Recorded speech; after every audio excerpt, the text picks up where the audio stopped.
Cricket ఒకప్పుడు ఇంగ్లాండ్లో timepass కోసం గొర్రెలు కాచుకునేవారు ఆడే ఆట, కానీ ఇప్పుడు ఇండియాలో ఒక మతంగా మారింది. సో క్రికెట్ కూడా కాలం గడిచే కొద్ది చాలా అడ్వాన్స్గా మారింది.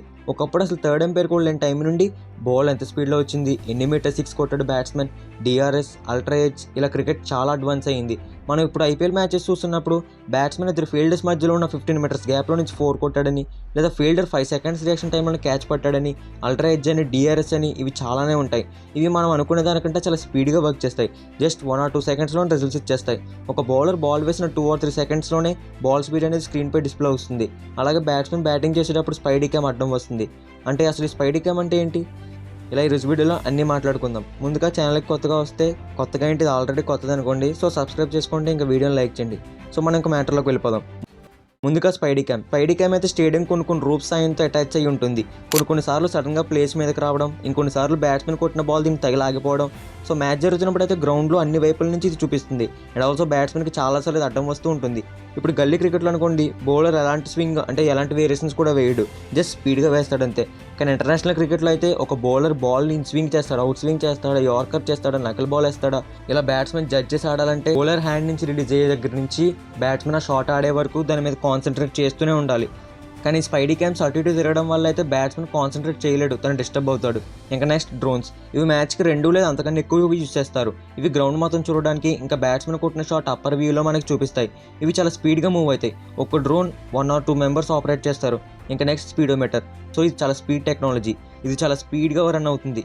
ఇదైతే బౌలర్స్ బాల్ ఎంత స్పీడ్గా వేస్తున్నాడు అని చెప్పేస్తుంది. దీనికోసం వాడేదే రాడార్ గన్, అదే స్పీడ్ గన్. ఈయన కాదు, ఇదైతే బౌలర్ బాల్ని ఎంత స్పీడ్గా వేస్తున్నాడో చెప్పేస్తుంది. ఇవి ఎప్పుడు అంటే మ్యాక్సిమం బౌలర్స్ బ్యాక్ సైడ్ ఉన్న స్క్రీన్కి టాప్లో ఉంటాయి. ఇంక ఇది బాల్ వెళ్ళే స్పీడ్ నుంచి వచ్చే సౌండ్ వేవ్స్ని పసిగట్టి ఆ బాల్ ఎంత స్పీడ్గా వెళ్తుందో చెప్పేస్తుంది. ఇంకా ఇంకోటి సోనార్. ఇది కూడా స్పీడ్ని కనిపెట్టడం కోసమే వాడతారు. సముద్రంలో ఏమైనా మెటల్స్ ఉన్నాయా లేవని వాళ్ళు ఒక సౌండ్ వేవ్స్ని పంపుతారు. సో ఇవి మధ్యలో ఏమైనా అడ్డం వస్తే అక్కడ ఆగిపోతాయి. సో ఈ రాడార్ గన్ అనేది కూడా ప్రతిదాన్ని క్యాలిక్యులేట్ చేస్తుంది.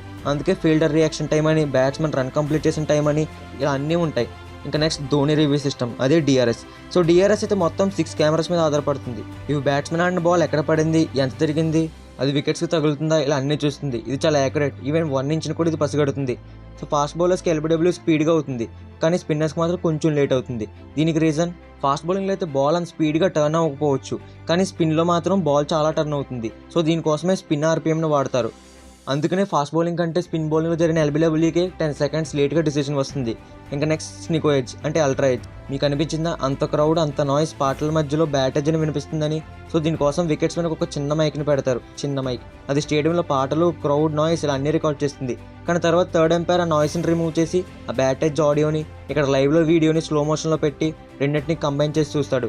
And next wagon wheel pitch map. So ఇదైతే బ్యాట్స్మెన్ ఒక మ్యాచ్లో ఎక్కువగా ఎటువైపు షాట్స్ కొడుతున్నాడు, ఇంకా బౌలర్ ఏ ఏరియాలో స్ట్రాంగ్గా బౌలింగ్ చేస్తున్నాడు అని చెప్తుంది. కానీ బ్యాట్స్మెన్ ఒక మ్యాచ్లో రన్స్ ఎలా కొడతాడు అన్నది మాత్రమే లైవ్లో చూపిస్తారు, అంటే ఆ మ్యాచ్లో కొట్టిన రన్స్ మాత్రమే చూపిస్తారు. ఇంకా నెక్స్ట్ పవర్ షాట్ అయ్యాయి. మనం హైలైట్స్ చూసినప్పుడు ఒకే 6ని చాలా స్టైల్స్లో, అంటే చాలా సైడ్స్లో చూపిస్తారు. అది ఎలాగో తెలుసా? సో దీనికైతే ఏఐ పర్ఫెక్ట్ స్టైల్లో వచ్చేలా చేస్తుంది, అందుకే అవంతా పర్ఫెక్ట్గా ఉంటాయి. అండ్ ఆల్సో ఇది లైవ్లో కూడా వాడతారు. ఇంకా లాస్ట్గా ఎంపైర్ దగ్గర ఎక్విప్మెంట్స్. ఎంపైర్స్ అయితే అంత యాక్యురేట్గా ఒక బౌలర్ ఈ ఓవర్లు ఇన్ని బాల్స్ వేస్తాడని నేను నోటుతో లెక్క పెట్టారు. వాళ్ళకి కూడా స్పెషల్ ఎక్విప్మెంట్ ఉంటుంది, దీన్నే ఎంపైర్ కౌంటర్ అని అంటారు. బౌలర్ అయితే బాల్ వేయగానే ఎంపైర్ దీని పైకి అంటాడు. ఇంకా ఎంపైర్ అయితే కొన్నిసార్లు చేతికి టెన్నిస్ బ్యాట్ లాగా ఉన్నదని పెట్టుకుంటాడు, కానీ అది బాల్ తమకు తగలకుండా ఎంపైర్ సేఫ్టీ కోసం దాన్ని యూజ్ చేస్తారు. కానీ అది ప్లాస్టిక్ కదా, బ్యాట్స్మెన్ బాల్ కొట్టగానే అది పగిలిపోతుంది అనుకోవచ్చు.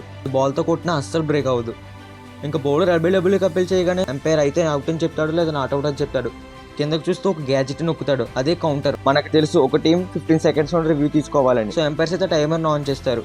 సరే డార్లింగ్స్, ఇదే ఈరోజు వీడియో. మళ్ళీ నెక్స్ట్ వీడియోలో మీకు వినిపిస్తా.